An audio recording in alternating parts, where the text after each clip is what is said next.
야, 오늘도 예배하러 또 기도하러 나오신 여러분을 환영하고 축복합니다. 우리 서로 한번 인사할까요? 사랑하고 축복합니다. 참 잘 오셨습니다. 우리가 서로의 믿음의 인사와 그리고 화목의 인사를 잊지 않는 하나님의 공동체, 세강 공동체 되기를 간절히 소망합니다. 6월 26일이 되면 오랜만에 온 교회가 함께 힘을 합하여 총동원 출석을 하자고 그렇게 특별한 날로 선언을 하고 또 준비하는 가운데 있습니다.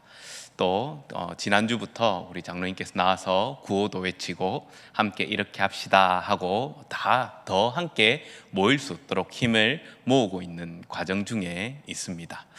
우리가 코로나를 지나면서 많이 잃어버렸던 것들이 있죠. 예배하는 것들을 잊어버렸고, 그리고 하나님께 나와 함께 공동체 되는 것들도 잃어버리는 듯 보이기도 합니다. 구역도 모이는 것을 아주 잘 하고 있는 구역도 있고 조금 덜 잘하는 구역도 있고 잘 못하는 구역도 있었지만, 그런데 이제는 모두가 공통적으로 하향평준화된 것 같습니다. 다 잘 모이면 좋겠는데 아주 극히 몇몇 구역들만 그래도 모여야지 하고 힘을 써서 모이고, 나머지는 모이기를 이럴 때 모이면 되겠나 하고 이제 모여도 됩니다 이야기를 해도 모이는 것이 참 쉽지 않습니다. 목사님, 다음 분기부터 모이면 안 되겠습니까? 이렇게 물어보시는 분들도 있습니다. 근데 우리가 6월 26일 날 총출석주의를 하는 것도 바로 이러한 이유 때문입니다. 우리가 모이기를 패하는 이 시대를 따라갈 것이 아니라, 그러한 가운데서도 우리가 성도 간의 교제가 필요하고 또 말씀 안에 함께 세워져 가는 것이 필요하기에 함께 모이자라는 구호를 가지고 외치고 또 함께 모여서 예배하기에 더 힘을 내는 공동체가 되자라는 의미를 가지고 있습니다. 오늘 말씀의 제목도 백성을 여호와 앞에 모으고라는 제목으로 말씀을 살펴보려고 합니다. 이스라엘 백성들이 하나님께 왕을 달라고 그리고 사무엘에게 이 이야기를 하였습니다.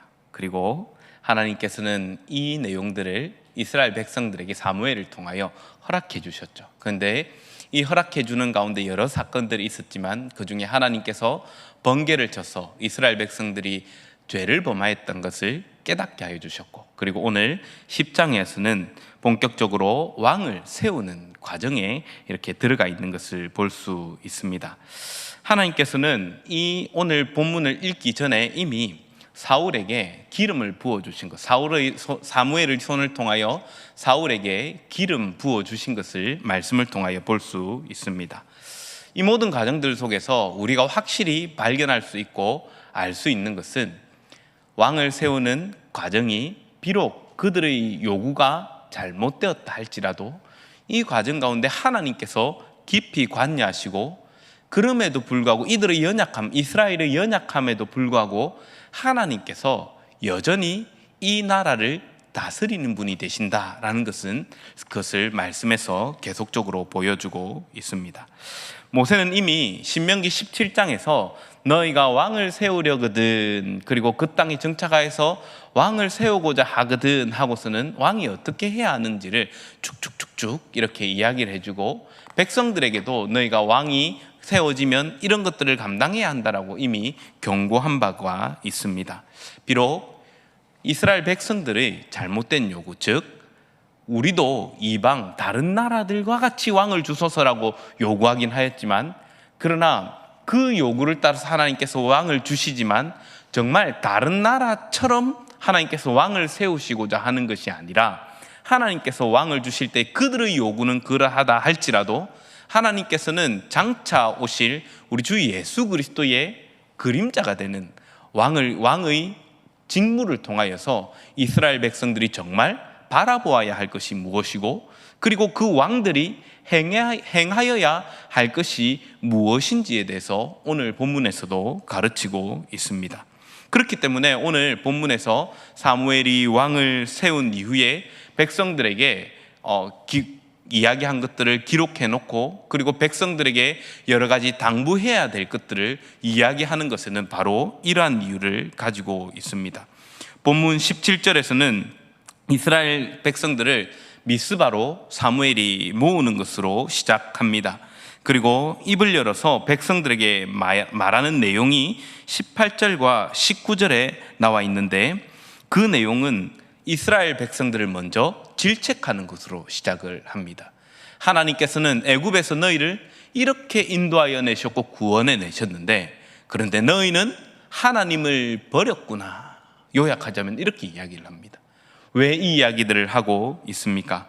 그것은 이스라엘의 그 왕 구함이 어리석은 것임을 다시 한번 확인시켜 주고, 그리고 너희가 잘못되었으니까 그거 하나님께서 패하셨다라고 말하는 것이 아니라, 그럼에도 불구하고 하나님께서 너희를 얼마나 사랑하시고 너희들을 어떻게 지켜가시는가를 깨닫게 하기 위하여 그들의 잘못, 이스라엘 백성들의 잘못을 먼저 짚어주고 그 다음 일을 이어나가는 것을 볼 수 있습니다.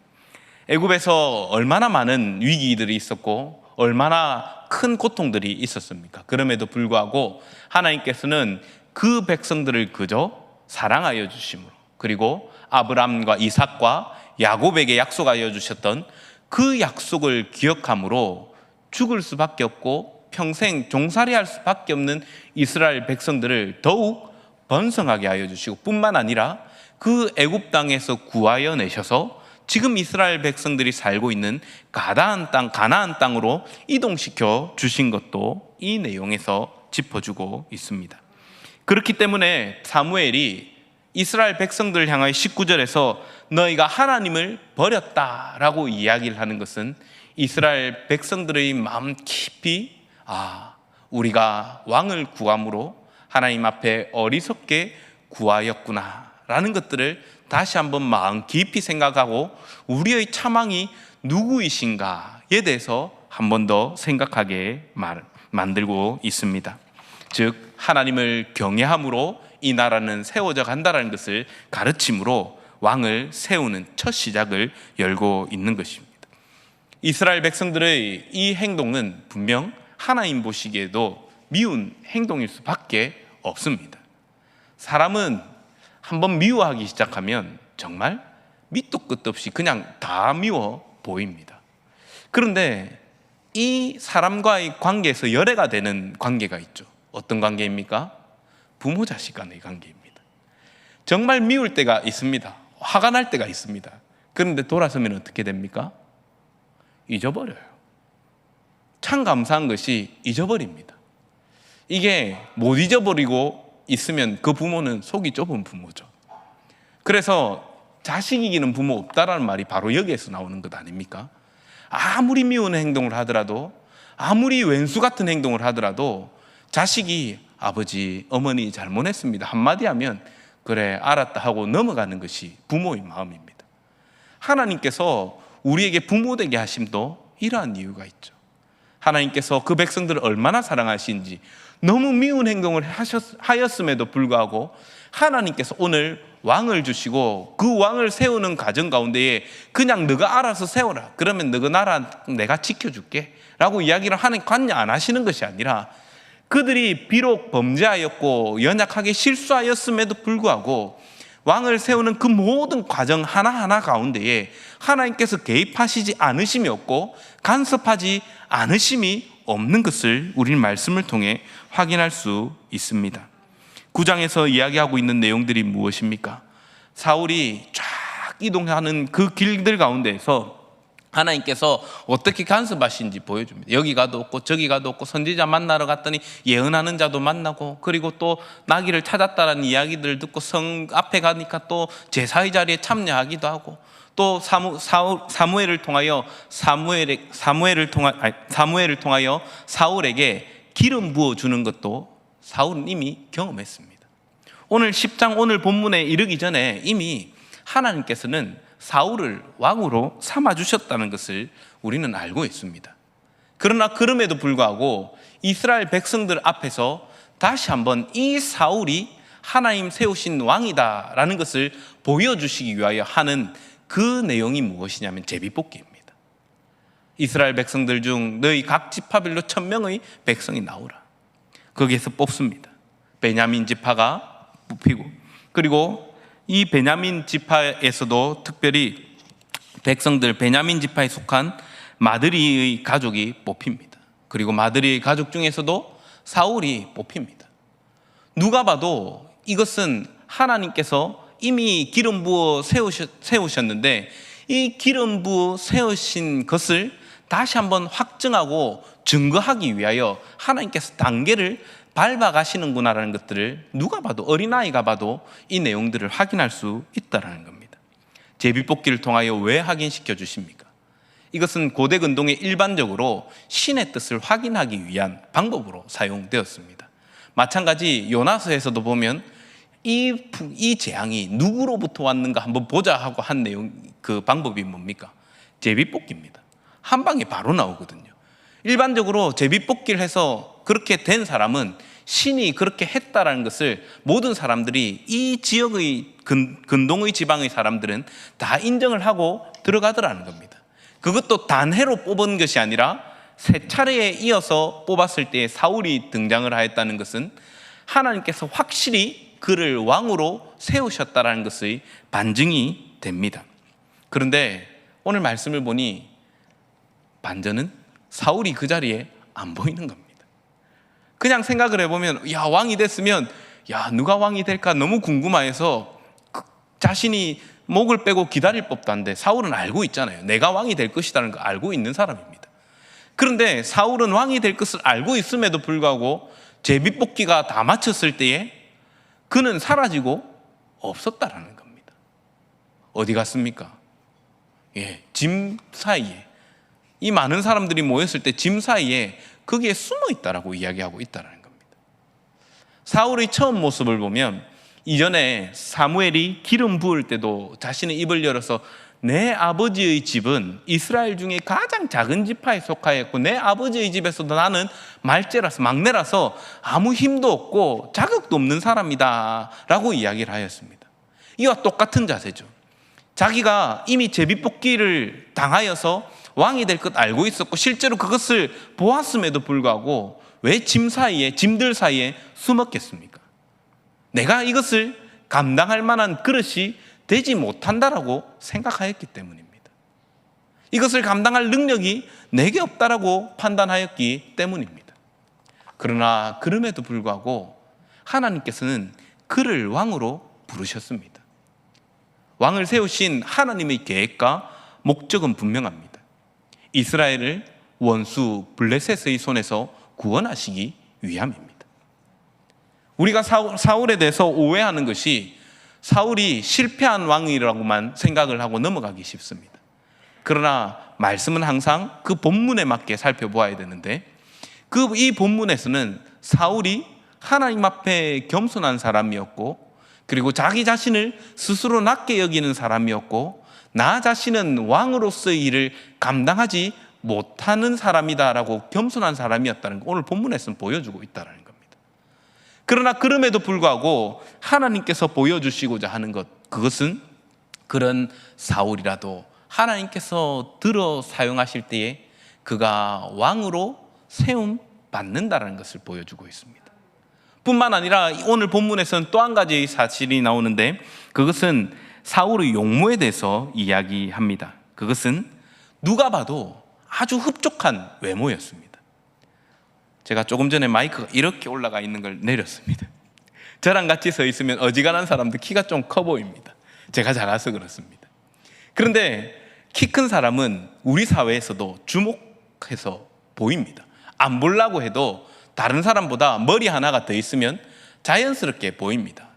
길을 가다가 제 친구 중에 제가 키가 제일 작은데요, 친구들 중에도 한 193 되는 친구가 있습니다. 그 친구 옆에 고등학교 때 이렇게 붙어 다니면 요만큼 딱 제가 오는데 그렇게 붙어 다니고, 또 하나는 180 조금 넘는 친구가 있는데 거기에도 제가 한 이만큼 이렇게 옵니다. 근데 누가 봐도, 저 멀리서 봐도 제 친구가 눈에 보입니다. 저는 잘 안 보입니다. 있는지 없는지도 잘 모릅니다. 그런데 왜 여기에서 용모가 키가 크고 그가 비할 바 없는 외모를 가졌다는 것을 이야기하고 있겠습니까? 그것은 이스라엘 백성들의 연약함과 부족함을 고려하신 하나님의 배려입니다. 너희들이 이러한 왕을 원하였느냐? 내가 겸손한 나의 왕을 세우겠노라고 하나님께서 세워주신 하나님의 은혜입니다. 하나님께서는 분명히 이것을 은혜로 베풀어 주셨는데 훗날 우리는 결과를 알고 있으니까 이것이 결코 득이 되지 못한다는 것도 우리는 이해하죠. 왜 그렇습니까? 그가 하나님 앞에 겸손할 때에 백성의 구원자로 사용받았지만 그가 자신을 스스로 높이려고, 그가 하나님 앞에 자기 자신을 하나님의 이름보다 자기를 높이려고 할 때 하나님께서 그를 버리셨다는 것도 역사적으로, 그리고 말씀을 읽음을 통하여 우리는 알고 있기 때문입니다. 그러나 그럼에도 불구하고 분명한 것은 하나님께서 사울을 세우신 것은 이스라엘 백성들에게 있어 큰 은혜입니다. 그들은 잘못 구하였지만 하나님께서는 그들의 잘못 구한 것도 선으로 바꾸셔서 하나님께서 이 백성을 어떻게 구원해 가시고 이 백성들 가운데 어떻게 기대를 채워 가시는가를 이 사울 왕을 통하여 보여주십니다. 제비를 뽑아서 그가 왕으로 하나님께서 세운 사람이라고 이야기를 할 때에 백성들의 반응이 무엇입니까? 아멘으로 받았습니다. 아멘으로 받았습니다.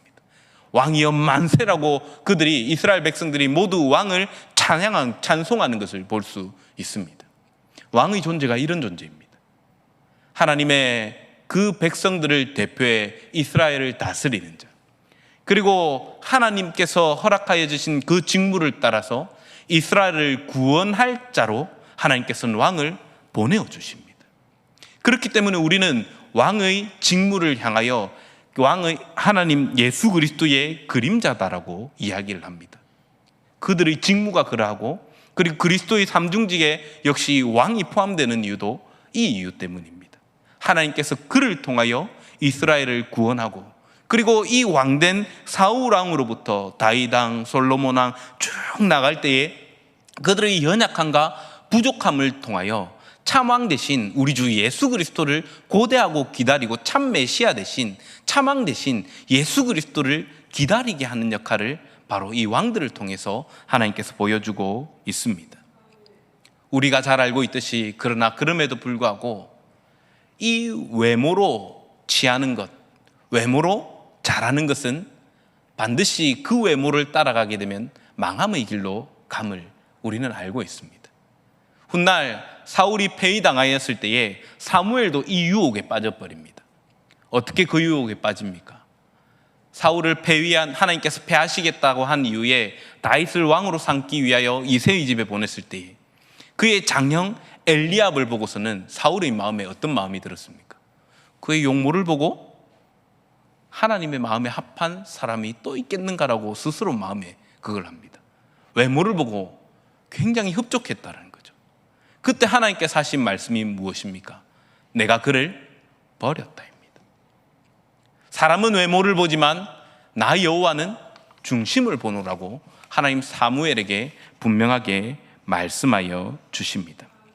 사랑하는 여러분, 오늘 말씀이 저와 여러분들에게, 이스라엘 백성들에게 하나님께서 이러한 연약함에도 불구하고 너희를 모으시고 너희의 하나님 되셨다는 것을 보여주시고, 뿐만 아니라 하나님께서 너희가 잘못 구하였음에도 불구하고 여전히 하나님께서 선하게 너희들을 이끌어 가신다라는 것을 말씀을 통해 보여준다 하였습니다. 그렇다면 오늘 저와 여러분, 하나님의 백성된 이 교회에 이 말씀이 대간적 무슨 상관이 있단 말입니까? 이스라엘에게는 하나님 혈통으로 그들의 하나님 되심이 분명하게 나타납니다. 저와 여러분은 이 이스라엘과 아무 관련이 없지 않습니까? 그럼에도 불구하고 우리는 이 말씀을 하나님의 말씀으로 받습니다. 하나님께서 이스라엘을 사랑하여 주신 것은 하나님의 신실하심에 근거하심입니다. 이스라엘은 비록 배교하였고 연약하여서 하나님을 버리고 왕을 달라고 이야기를 하였지만 하나님께서 그들을 사랑하심으로 그들을 버리지 않고 여전히 사랑하여 주셨습니다. 그저 사랑하여 주심이죠. 저와 여러분 교회 역시 이러한 그저 사랑하여 주심을 입은 존재들입니다. 이스라엘에게 약속하여 주신 그 약속의 아들 우리 주 예수 그리스도를 이스라엘 백성들 가운데의 혈통을 통하여 다윗의 자손으로 나게 하시고, 이 하나님의 은혜 예수 그리스도가 그들에게만 머물러 있는 것이 아니라 십자가의 사건을 통하여 온 교회, 온 세계에 그 이름을 믿는 자 모든 자들에게 하나님의 자녀가 되는 권세를 허락하여 주셨기에 오늘 이 말씀이 이스라엘과만 관계 있는 것이 아니라 우리 주 예수 그리스도를 통하여 저와 여러분 교회에게도 역시 관계가 있는 말씀이 되더라는 겁니다. 어떤 관계입니까? 왕을 세우는 과정 가운데서 이스라엘은 자신들의 바램과 그리고 원함과 그리고 자신들의 욕심을 채울 것을 원하였지만, 그러나 그 가운데서도 하나님께서는 그들을 자녀 삼은 그들을 물리치시는 것이 아니라 은혜 베풀어 주시는 것을 확인할 수 있습니다. 이미 사울을 허락하여 주셨고 왕으로 삼으셨고, 그리고 미스바로 부르셔서 이 왕 삼으신 것을 공식적으로 나타내기 원하셨습니다. 하나님께서 이스라엘에게 왕을 삼으실 때에 이스라엘을 구원하실 목적으로 부르셨다는 것을 우리는 기억해야 합니다. 왜 이것이 중요합니까? 오늘 제목과 같이 여호와 앞에 모았다라는 것은 이스라엘 백성들에게 있어서도, 그리고 오늘 하나님의 백성된 저와 여러분들에게 있어서도 너무나 중요한 내용입니다. 왜냐하면 하나님께서 자기 백성들에게 말씀하시기 위해서 그들을 부르셨기 때문이며, 오늘 저와 여러분들이 오늘 수요 기도회, 새벽 기도회, 주일 예배에 모이는 것들, 그 모든 것들이 내가 그냥 주일날 다른 것들 할 거 없으니까 오는 것 아니고, 내가 종교인이니까 오는 것 아니고, 교회 다니니까 오는 것 아니고, 이 이유 때문입니다. 여호와 하나님께서 자기 백성들을 사랑함으로 비록 자격 없고 연약함에도 불구하고 너희는 내 백성이기에 내 앞으로 불러서 내 말을 전하여 주고 내 말을 따라 살아감으로써 세상에 속한 사람이 아니라 비록 너희가 연약하여 실패하고 넘어질지라도 내가 너희의 하나님 되고 내가 너희의 보호자 된다는 것을 확인시켜 주는 것이 바로 하나님께서 하나님 앞으로, 여호와 앞으로 부르셔서 말씀하여 주시는 예배의 자리이기 때문입니다. 사랑하는 여러분, 이것을 통하여 이스라엘 백성에게 말씀하여 주셨듯이, 그리고 왕을 삼아 주셨듯이, 오늘 저와 여러분들이 하나님의 부르심 앞에 나와왔고 그 부르심을 통하여 우리 주 예수 그리스도의 십자가를 들을 그때에 우리가 하나님의 백성으로 부름받았음을 다시 한번 확인하는 자리가 되기에, 이 예배의 자리는 세상 그 무엇보다 귀한 자리이며 그 무엇과도 바꿀 수 없는 거룩한 가치를 가진 하나님을 만나는 자리인 줄 믿습니다. 그래서 우리는 예배하는 것이죠. 하나님께서는 자기 백성을 부르시고 미스바로 부르셔서 비록 그들이 잘못 구하였지만, 우리도 마찬가지 아닙니까? 세상을 살아나가면서 우리의 욕심대로 구하기 마련이고 내가 원하는 것을 구하기 마련입니다. 하나님 나라를 세우는 것은 사람의 일로 되지 않음에도 불구하고 내 힘으로 하나님 나라를 세우려 하는 것이 저와 여러분 인생 아닙니까? 그러나 그러함에도 불구하고 하나님 자기 백성을 사랑하심으로 이렇게 연약한 저와 여러분 하나님의 백성 성도들을 통하여 하나님 나라를 세워가시기를 기뻐하시는 분이 저와 여러분들의 아버지 하나님 되심임을 믿습니다. 이스라엘 백성의 모임의 가치가 여기에 있습니다.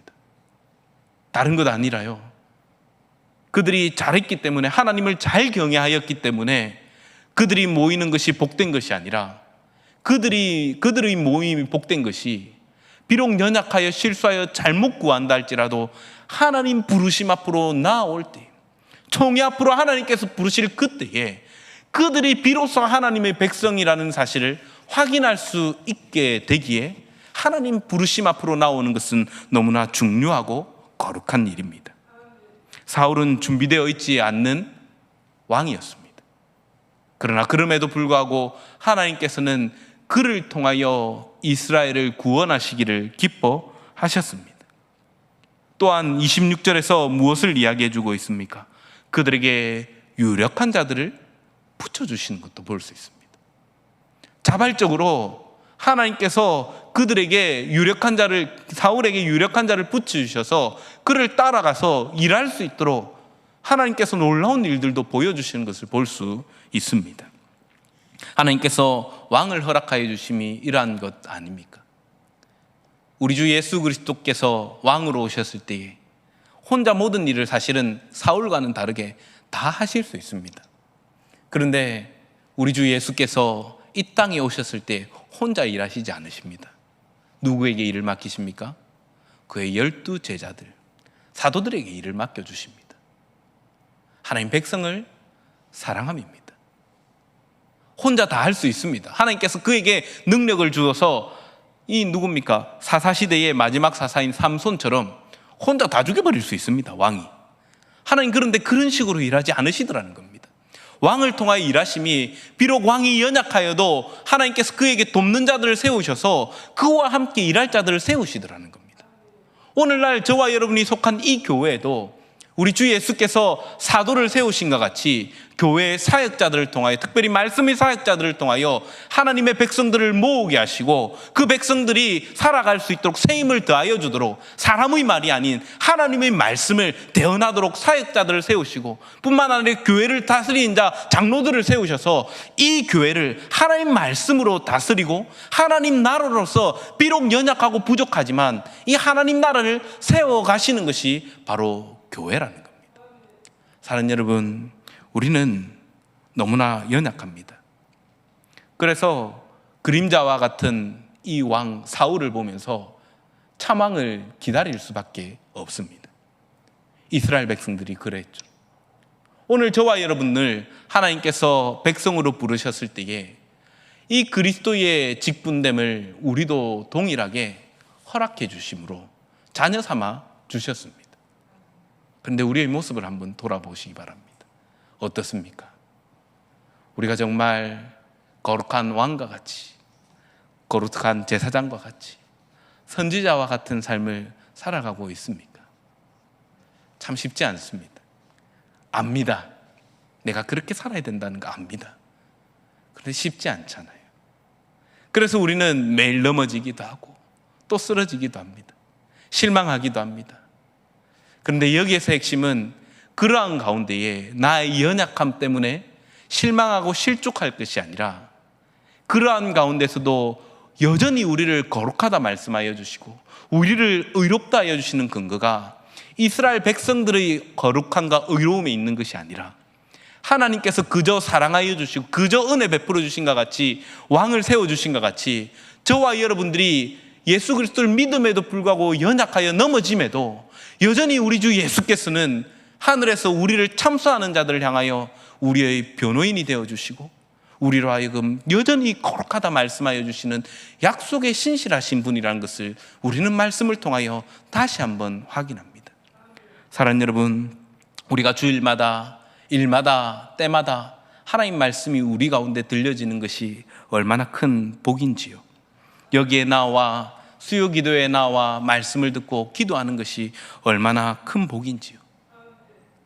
우리는 자격이 있는 것이 아니라 하나님의 일방적인 은혜와 사랑에 감격하여 오늘도 나와 말씀 듣는 것 아닙니까? 사랑하는 여러분, 왕정을 통하여 하나님께서 이 은혜와 놀라운 하나님의 사랑을 경험하시기 원함으로 사울왕을 세워주셨습니다. 그러나 인생의 왕은 연약하여 실패하고 하나님을 대적하기도 하지만 참왕 되신 우리 주 예수께서는 실패함이 없으십니다. 끝까지 인내하시고 끝까지 하나님 곁으로 저와 여러분들을 인도하시고 하늘로 승천하셨을 때에 우리 힘으로 할 수 없기에 보혜사 성령 하나님을 우리에 보내주셔서 우리로 하여금 성령의 전이 되게 하시고 그 말씀을 따라 살아갈 수 있는 능력도 더하여 주셨음을 믿음으로 삽시다. 때로는 우리 가운데 정말 참을 수 없는 완악함이 올라오기도 합니다. 이때 여러분 어떻게 하십니까? 이스라엘 백성들은 하나님께서 왕으로 삼으신 사울이 비록 자기들의 잘못함을 사무엘이 지적하면서 시작하였지만 이들의 고백은 아멘으로 받는 것이었습니다. 왕이요 만세, 사울왕 만세라고 받았습니다. 그런데 반대로 하는 이상한 무리들이 있습니다. 오늘 말씀에서는 불량배라고 표현을 합니다. 모두가 아멘 하면서 받는데 그 하나님께서 세우신 왕을 안 받는 무리가 있더라는 겁니다. 우리가 받지 않는다는 것은 무엇을 생각할 수 있을까요?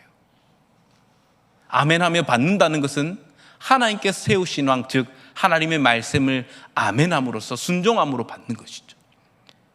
비록 부족함에도 불구하고 그를 왕으로 하나님께서 우리가 요구한 대로 하나님께서 세우셨으니 받은 것이죠. 그런데 때로는 우리 가운데 불량배와 같은 마음도 일어설 때가 있습니다. 앞에선 목회자가 내보기에 성에 차지 않는 겁니다. 말씀을 전한 사람이 눈에 들어오지 않는 겁니다. 그럼 어떻게 해야 되겠습니까? 불량배들처럼 그가 무슨 왕이냐라고 비웃어야 하겠습니까?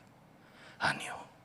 하나님 왕으로 또는 다스린 자로 세우셨으니 감당할 힘을 더하여 주시고, 하나님께서 동력자로 세우셨으니 그로 그의 입에 나오는 그 말씀이 땅에 떨어지지 않도록 하나님 그를 긍휼히 여겨 주옵소서라고 따라갔던 그 돕는 자들과 같은 협력자들이 되어야 하지 않겠습니까?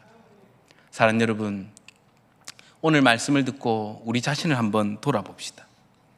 하나님께서 저와 여러분을 하나님 앞으로 부르셨습니다. 하나님 앞에 모으시고 하나님 백성 삼아 주셨습니다. 그런데 정말 내가 하나님 백성으로서의 삶을 살아가고 있는가? 내가 정말 하나님의 말씀, 하나님께 세워주신 왕 되신 우리 주 예수 그리스도의 말씀을 기뻐함으로 아멘함으로 받고 있는가? 나 자신을 한번 돌아봅시다. 혹 우리가 하나님 말씀을 아멘으로 받고 있지 못하다면 오늘 말씀에서 지적하는 것과 같이 내가 불량배의 삶, 영적인 불량배가 되어 있다는 것을 자각합시다. 이것은요, 영적으로 굉장히 심각한 문제입니다. 왜냐하면 이것은 여호와 앞에 모여 있지만 껍데기만 모여 있고 속은 하나님의 말씀을 대적하는 무리가 되어 있기 때문입니다.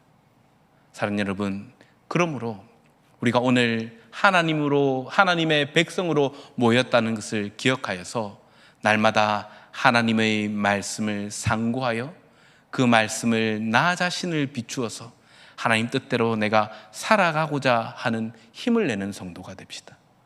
그리고 격려하는 성도가 됩시다.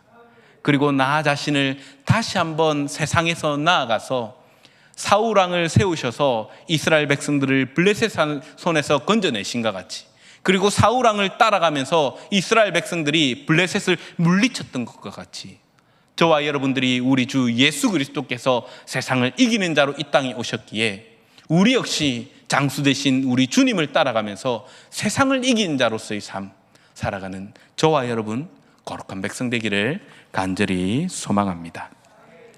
함께 마음을 모두